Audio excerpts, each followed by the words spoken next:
Bonjour à tous, nous retrouvons tout de suite les 3e 2 pour la suite de leur critique des romans concernant la Première et la Deuxième Guerre mondiale. Je m'appelle Louis, je suis en classe de 3e 2 et je vais vous présenter Le Grand Voyage de Georges Semprin. Le Grand Voyage de Georges Semprin est sa première œuvre. Il nous décrit avec une impressionnante habileté la vie dans les camps de concentration, dans la résistance et la vie d'après-guerre. Il nous présente un témoignage historique digne des plus grands écrivains de cette époque. Il nous décrit de façon émouvante le trajet de France jusqu'au camp où il sera détenu. Il insiste sur des détails qui font qu'on croit être un personnage de ce train. Le lecteur est scotché par l'horreur décrite par l'auteur, racontée avec brio par celui-ci. Il nous raconte son histoire avec une énergie vengeresse, une énergie déterminée à faire connaître l'atrocité de cette ancienne réalité. Il nous dit également la lâcheté des habitants du village voisin au camp, qui n'ont pas essayé de comprendre ou même de voir ce qu'il se passait. Seul point négatif, il utilise des retours en arrière qui peuvent fortement perturber le lecteur et le perdre dans le récit. Pour conclure, Le Grand Voyage est une œuvre complexe à lire. Je le conseille donc à des lecteurs adolescents aguerris qui pourront suivre l'histoire troublante et dérangeante de Georges Semprin. Nous voilà en 1914, dans un petit village de Crécy, Bourgogne. La guerre arrive menaçante. Elle emporte tous les hommes sur son passage. Ce livre s'appelle Le Journal d'Adèle. Il est paru en 2007 par les éditions Folio Junior. Nous suivons l'histoire d'Adèle, une adolescente secrète et discrète, qui va se confier pendant les 4 années de la guerre, dans son journal, sur ses effets néfastes pour les civils, les familles des soldats. Paul Dubouchet change de registre et passe de la jeunesse à la guerre avec brio. Elle nous fait découvrir les gens du second plan, l'arrière, et nous fait comprendre avec subtilité qu'ils sont aussi importants eux aussi. On voit la vie qui défile pour les familles, les réquisitions, les morts, les sentiments. Et cet incroyable auteur arrive à faire passer toutes les informations importantes à travers un journal intime écrit jour après jour.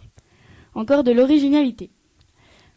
De plus, ce livre est accessible à tous, il est petit, on peut le dévorer en un rien de temps, sans même s'en lasser. Le livre est vraiment passionnant, il nous fait découvrir la guerre sous un autre angle. Cette œuvre nous prouve que malgré la guerre et la mort omniprésente à cette époque, le bonheur est toujours possible. Mélange d'émotions, de surprises et de sentiments. Je vous le conseille vivement. C'était Pauline. Bonjour, donc je vais vous présenter le livre Sobibor de Jean Mola. Donc je vais commencer par vous dire que c'est un livre très captivant. On s'imprègne vraiment dans l'histoire. C'est assez simple à lire et à comprendre. Il a su traiter 2 thèmes assez différents l'un de l'autre. D'un côté, il a su traiter une mascarade qu'il y a eu dans les camps de concentration pendant la guerre 39-45, d'où le nom du livre, qui est Sobibor, un camp de concentration en Pologne. Et d'autre part, il a su traiter l'enfer de l'anorexie. Il a vraiment bien traité ces 2 sujets différents. Ces thèmes sont complexes à comprendre, mais avec les mots qu'il a employés, on le comprend très bien. De plus, il a su donner un peu de suspense. Dans quelques passages de ce livre, il emploie le langage familier, que je trouve très approprié, car il ne faut pas oublier que c'est un livre pour la jeunesse. Donc un peu de langage familier est le bienvenu, car aujourd'hui la jeunesse est un peu vulgaire et n'emploie pas forcément le langage soutenu. Pour conclure, l'anorexie et les camps ont très bien été traités. Et le livre est assez facile à comprendre et j'ai beaucoup aimé ce livre, je vous le conseille. C'était Lucie. La petite fille du Veldiv est une autobiographie d'Annette Müller. Elle raconte l'ensemble de son histoire familiale, en commençant par la rencontre entre ses parents en Pologne, leur installation en France, puis le bonheur qu'elle a passé dans leur appartement de Paris, avec ses parents et ses frères juste avant l'arrestation. Chacun des 8 chapitres marque une étape, un lieu, une période dans la vie d'Annette et de sa famille. Après avoir parlé de sa famille, elle parle des premières années de guerre et du début des persécutions, puis de leur arrestation du 16 juillet 1942. De l'internement à Beaune-la-Rolande, des enfants laissés seuls au camp après le départ de toutes les mères, de l'asile Lamarck, de l'orphelinat catholique de Neuilly-sur-Seine, et en faire de la maison d'enfants du Mans. Son témoignage veut montrer au monde la souffrance qui a été celle de ces milliers d'enfants qui souvent a été oubliée pensant que les enfants ne souffraient pas. Ce sont des scènes très dures mais qui sont la réalité de ce qu'il s'est passé.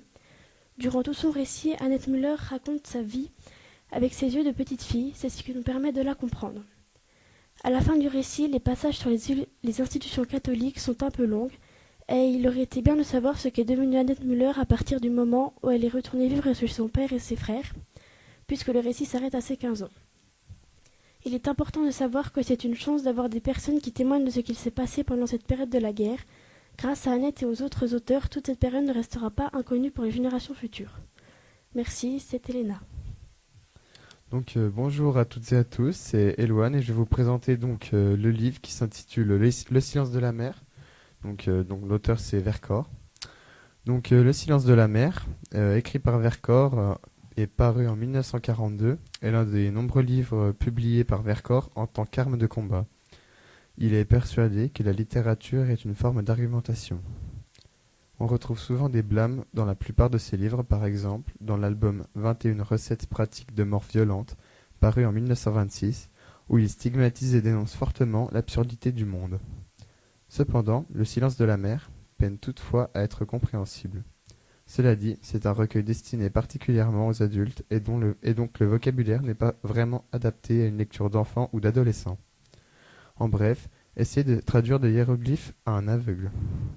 Par contre, les rares points positifs de ce livre sont qu'il retrace des histoires vraies, parues pendant la Seconde Guerre mondiale, où l'on apprend un peu plus au fur et à mesure sur les conditions de vie des citoyens à cette époque. De plus, il nous immerge totalement dans le récit grâce à des termes émotionnels qui vont faire naître le malaise chez le lecteur. Pour conclure, on peut dire que Le silence de la mer est un recueil d'histoires enrichissant qui mériterait d'être traduit avec un vocabulaire adapté à chaque âge pour faire naître chez le lecteur un amour pour la littérature et dont il ne pourra plus se séparer, un peu comme un coup de foudre jusqu'à ce que mort s'en suive. Alors bonjour à tous, je m'appelle Rislaine, donc je vais vous présenter Le garçon en pyjama rayé de John Boyne. Il a été édité en 2006. On avait quitté Berlin, c'est là que Adolf Hitler, le dictateur nazi, exerce son pouvoir de chancelier. C'est à nouveau dans le passé que nous entraîne l'auteur. Nous voilà au XXe siècle, pendant la Seconde Guerre mondiale, au cœur de la Pologne, dans la malheureuse ville de Auschwitz. Nous sommes donc dans les années 1940, dans un camp de concentration. Ce livre nous confie l'histoire d'un tout petit garçon de juste 9 ans, Bruno, qui, quelque temps après son arrivée à Auschwitz, fait la rencontre d'un petit garçon juif, Shmuel, vivant dans le camp de concentration, qui se situe à 2 pas de chez lui. Il se liera donc d'amitié avec celui-ci en cachette de peur d'avoir les foudres de son père, officier nazi. Ce livre peut plaire pour plusieurs raisons. Tout d'abord, on nous présente le personnage principal Bruno comme étant un enfant ordinaire et à la fois unique par son sang-froid qui nous révélera un côté courageux et rebelle puisqu'il va enfreindre les règles strictes imposées par son père, officier nazi, au service d'Hitler. Ceci nous montre que même s'il est issu d'une famille antisémite, il ne prendra donc pas parti pour ce régime totalitaire. Le lecteur comprend bien qu'à travers ses pensées et ses questionnements, ce petit homme est un petit garçon naïf qui ne comprend pas très bien l'idéologie de son père et l'antisémitisme présent dans sa famille. L'auteur nous fait volontiers comprendre le très jeune âge de Bruno à travers les différentes reprises où le narrateur le présente d'une façon assez péjorative puisqu'il le présente comme un garçon qui ne comprend pas toutes les discussions de ses parents. Ces répétitions ne sont donc pas innocentes. D'autre part, on peut apprécier ce texte qui nous est raconté à travers le regard innocent d'un petit garçon de 9 ans, ce qui permet à un lecteur de tout âge de comprendre ce texte. De plus, le suspense agit jusqu'à la fin, puisqu'on nous fait retenir notre souffle jusqu'à la dernière page du livre, en ne nous révélant pas ce qui s'est passé clairement, mais en nous le faisant comprendre de par l'annonce de la disparition du jeune homme, qui nous mène à comprendre que Bruno s'est éteint. Finalement, nous avons Bruno super-héros, presque une sorte de Superman venant en aide à plusieurs reprises à son ami Shmuel. En revanche, ce qui est plaisant est que nous avons un livre abouti. Face à cette réalité insoutenable, on ressent à la fois aversion et émotion. Pour conclure, on peut vivement conseiller ce livre qui saura se faire apprécier par beaucoup de personnes. Ce livre tient passionnément à cœur et c'est pour cela qu'il est à conseiller à tous les amateurs d'histoire dramatique du XXe siècle et d'amitié touchante. Bonjour, c'est Eva. Je vais vous parler de L'Enfant de Noé de Éric Emmanuel Schmitt. Alors, en ce qui me concerne, j'ai trouvé ce texte très triste et émouvant, car non seulement le thème de l'extermination des Juifs est terrible, mais le fait de vivre à travers les yeux d'un petit garçon séparé de ses parents, qui navigue de famille en famille pour enfin trouver un peu de réconfort et de stabilité dans un orphelinat est d'autant plus émouvant. Par contre, pour le sujet du fond, qui est la Shoah, ce roman est très court et par conséquent, il ne traite que d'une manière très superficielle un sujet très grave, et on peut lui reprocher sa façon d'aborder, de façon si succincte, de telles atrocités. En ce qui me concerne, j'aurais souhaité un récit plus détaillé, relatant beaucoup plus le quotidien de l'ensemble des habitants juifs, ou non, afin de mieux comprendre et de mieux visualiser l'horreur qu'ils ont pu vivre à cette époque. Il n'aborde pas la vie des parents du petit Joseph, comme celle de tous les autres juifs, pendant la période où il a vécu caché. Cependant, par les yeux de Joseph, un enfant qui n'a rien demandé à personne, on a une vision vraie, authentique de ce qu'ont vécu des milliers d'enfants pendant la guerre. Ce livre était magnifique et poignant. Bonjour, c'est Ambre. Donc, je vais vous présenter le livre Mon enfance en Allemagne nazie de Ilse Cohen. Donc, j'ai aimé ce livre car il raconte un moment fort et réel de la vie d'une petite fille qui est Ilse Cohen. Le livre Mon enfance en Allemagne nazie est une trace d'un passé lourd de conséquences. Beaucoup de dégâts, la peur omniprésente, la douleur de la séparation. Cette autobiographie nous montre que ça a été une période vraiment désastreuse, autant physiquement que moralement. Pour moi, il est très important que nous puissions nous commémorer cette période et de faire en sorte que personne ne l'oublie. En revanche, mon avis est partagé. C'est un livre difficile à lire, les prénoms sont compliqués, beaucoup de dates, d'événements et dans un style quelquefois compliqué. L'histoire est difficile à suivre et le récit est écrit en très petit. Le style d'écriture est rébarbatif, difficile à accrocher par manque de péripéties. J'ai eu du mal à adhérer à l'histoire. Pour moi, je conseille ce livre plutôt à des adultes de par le style d'écriture et par la difficulté à suivre le fil conducteur. Voyage à Pichipoy, c'est l'histoire poignante et émouvante d'une famille juive en France pendant la Deuxième Guerre mondiale, 39-45, et en parallèle l'histoire de millions de familles juives racontée par Jean-Claude Moscovici à l'âge de 6 ans. Voyage à Pichipoy, c'est l'histoire de la folle volonté des nazis d'anéantir le peuple juif ainsi que les tziganes, les malades incurables, mais aussi les hommes d'autres origines ou qui avaient des opinions différentes des leurs, car toutes ces personnes étaient considérées comme inférieures, méprisables et nuisibles. C'est aussi l'histoire de la Gestapo, des dénonciateurs et des collaborateurs. C'est l'histoire de la vie de ces enfants arrachés à leurs parents et internés sur l'initiative du gouvernement de Vichy, et en particulier de son président Pierre Laval, uniquement parce qu'ils étaient juifs. Ces enfants placés dans des familles inconnues, des prisons, des camps, des enfants qui connaissent la faim, la maladie, l'angoisse, les cauchemars, la fatigue, l'insécurité et surtout la peur de ne pas revoir leur famille. C'est l'histoire de l'incompréhension de toutes ces personnes françaises face à la gendarmerie française qui travaille avec les Allemands. C'est l'histoire de l'enfermement de ces familles dans des prisons ouvertes, vivant comme des fantômes dans le noir, évitant le bruit, les rires ou les pleurs au risque d'être dénoncés et repris. C'est aussi l'histoire du courage de cette mère qui s'est sauvée, qui a été aidée par les résistants, cachée chez des personnes dévouées et courageuses. Cette résistance qui lui a permis d'avoir des faux papiers et de retrouver ses enfants malgré la peur, la fatigue, l'abattement extrême qui était devenu son quotidien. Mais c'est aussi l'histoire de la joie de retrouver des enfants qui ont la joie de retrouver leur mère et leur maison après toutes ces atrocités malgré l'accueil indifférent du village. C'est l'histoire de la libération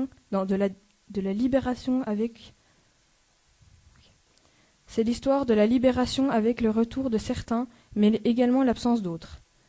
Pour conclure, je n'ai pas vraiment aimé ce livre car pour moi il n'y avait pas assez d'action, même si nous sommes admiratifs devant le courage de Jean-Claude Moscovici qui a essayé de remplacer ses parents auprès de sa petite sœur, qui a, comme beaucoup d'autres enfants juifs, su garder de si lourds secrets dont sa vie dépendait.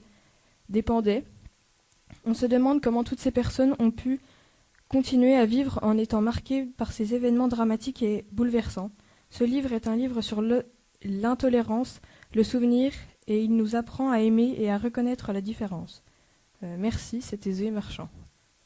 Bonjour, c'est Natacha. Je vais vous présenter Misha, l'enfant du ghetto de Varsovie. Joey Spinelli raconte les mésaventures d'un jeune garçon juif orphelin. Ce roman historique se déroule pendant la Deuxième Guerre mondiale en Pologne, dans le ghetto de Varsovie. Le lecteur va apprécier la lecture de ce roman car il m'a beaucoup plus touché, ému, bouleversé. C'est l'histoire très triste mais malheureusement réaliste. L'auteur nous montre combien la guerre était atroce. La vie et l'enfermement dans les ghettos étaient des horreurs. Cependant, ce garçon est admirable. Il est généreux, courageux, a beaucoup d'humour. Il est également assez naïf. Il essaye d'aider les autres à mieux vivre. Il donne beaucoup alors qu'il pourrait garder la nourriture pour lui. Je suis très impressionné par son courage quand il essaye de protéger son amie Janina. Il prend des risques pour la vie soit meilleure pour son entourage. De plus, l'auteur maintient le suspense jusqu'à la fin du livre. En effet, on ne sait pas si Misha va partir ou non dans les camps avec ses amis, Janina et sa famille. On se demande également s'il est toujours vivant quand il est retrouvé dans le fossé, s'il va s'en sortir et comment. Enfin, cette histoire se termine sur une note heureuse, les retrouvailles avec sa fille et sa petite-fille. Ce roman nous montre que même si la vie reprend son cours, si la guerre est terminée, il est difficile d'oublier sa vie passée et les horreurs de la guerre. Pour conclure, cette histoire m'a beaucoup fait voyager dans un monde et une époque que je n'ai pas connue. Le lecteur va ainsi comprendre davantage la vie des Juifs durant cette guerre. J'ai été captivée par l'histoire de ce roman. Je m'appelle Lisa et je vais vous présenter Année d'enfance de Jonas Soberski, publié pour la première fois aux éditions de Mercure en France en 1983 et des éditions Gallimard en 1993. Ce livre contient 154 pages. C'est un garçon, il a 6 ans, il est né en Hollande, c'est un fils de réfugiés allemands. Il est juif. En cette année 1943, nul pays d'Europe ne peut lui être une patrie ou un refuge, mais il ne le sait pas encore. Il ignore tout de la guerre, il sait à peine qu'elle bouleverse sa vie. Arrêté avec ses parents et déporté au camp de Westerbork, puis à Bergen-Belsen, il raconte avec ses mots innocents l'horreur quotidienne, les espoirs fous des déportés, bercés par des bourreaux de l'illusion d'un départ vers la Palestine, la mort lente de son père, les jeux cruels des enfants au milieu des charniers, la maladie de sa mère qui bascule dans la folie après sa libération. Sans révolte apparente, il accepte le camp comme la seule réalité qui lui soit offerte. Il nous permet, à travers ses yeux d'enfant, de prendre la mesure de l'insupportable. L'histoire transmet une émotion, car le garçon voit ses parents mourir l'un après l'autre. C'est à la fois une histoire triste, mais à la fois une belle histoire. Cette histoire est touchante. Le récit ne présente pas les personnages principaux n'ont pas de nom. Le garçon ne parle que de ses parents en disant « ma mère et mon père ». C'est une rédaction technique, car des paragraphes sont difficiles à comprendre. Le style de l'auteur est clair et lucide. Le récit est rempli d'émotions et de vérité, car l'histoire que raconte l'auteur est sa propre histoire. Bonjour, c'est Elsa. Je vais vous parler de la chanson de Anna.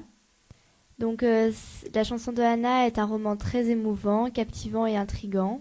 Le récit nous renvoie dans le passé à travers le personnage principal, Louis Podski, âgé de 10 ans, qui va apprendre qu'il est juif durant la Deuxième Guerre mondiale.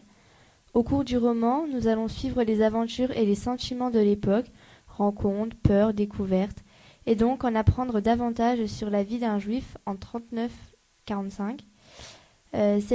C'est un super moyen d'enrichir nos connaissances tout en étant détendu. Livre vivement recommandé. Chante Luna est l'histoire d'une jeune Polonaise et de sa famille. Ça aurait pu être une histoire banale si celle-ci ne se déroulait pas pendant la guerre 39-45. On découvre la vie terrible infligée aux Juifs, le ghetto, la guerre, la méchanceté humaine et la douleur de perdre un être aimé, mais aussi la résistance, l'espoir, l'amitié et l'amour. Tout ceci est émouvant et intéressant, mais malheureusement on reste sur sa fin. On ne sait pas où sont passés certains personnages et ce qu'ils sont devenus. Les histoires d'amour de Luna sont limite improbables et on a du mal à y croire. Mais bien que le livre soit écrit pour sa fille, elle parle très peu du père de celle-ci. De manière générale, l'histoire avance un peu trop vite. On n'a pas le temps de s'attacher aux personnages. Ce livre est tout de même enrichissant pour ce qui est des faits historiques. Il m'a fait découvrir le ghetto de Varsovie et l'antisémitisme. C'est un bon livre pour tous ceux qui veulent connaître la vie des Juifs dans le ghetto. C'était Jeanne. Bonjour, c'est Némi, je vous présente le livre La vie tranchée. La vie tranchée est un livre qui raconte des faits historiques, notamment la Première Guerre mondiale. Ce livre est très réaliste car il parle des tranchées, des lettres, des mutineries et la censure qui a vraiment existé. Ce livre est un roman de Bénédicte des Mazeries. Ce roman a été écrit à partir de différents courriers que les poilus envoyaient à leurs entourages. On retrouve également des véritables lettres à l'intérieur. La vie tranchée nous permet de bien se rendre compte de ce qu'il se passait réellement pendant cette période de guerre mondiale. À l'intérieur, nous pouvons également trouver une histoire d'amour entre le personnage principal et une femme qui travaille dans son bureau. Il y a aussi une très belle histoire d'amitié entre une nouvelle fois le personnage principal et un homme du front. Ce livre a été publié en 2008, près de 90 ans après la guerre. Merci encore à la classe de 3e 2 pour ces conseils de lecture. À bientôt.